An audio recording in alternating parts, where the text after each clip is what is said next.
চলো দেখে নি তোমার পার্সন তোমাকে কি বলতে চাইছে। তোমার লাভার্স, তোমার ক্রাশ, ইয়েস, কন্ট্যাক্ট করতে চলেছে তোমার সাথে। তুমি যার কথা ভেবে এই রিডিং দেখছো সেই ব্যক্তি তোমার সাথে কন্ট্যাক্ট করতে চাইছে, খুব শীঘ্রই তোমাকে কল করবে সে। ওকে, তোমার দিকেই ছুটে আসছে সে তোমার দিকেই ছুটে আসছে। সো বি রেডি, একদম। এবং সে বুঝতে পারছে যে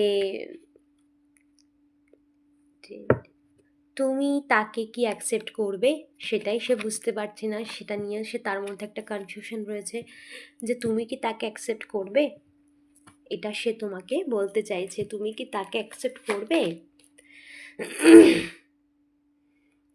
সে অনেক ভুল করে ফেলেছে, সে নিজের দোষে তোমাকে হারিয়ে ফেলেছিল, বাট তোমার সাথে এমন কিছু ব্যবহার করেছে যেটা তার ঠিক হয়নি। তার জন্যই সে বলতে চাইছে তুমি কি তাকে অ্যাকসেপ্ট করবে। অবশ্যই এনার্জি ক্লেম করো।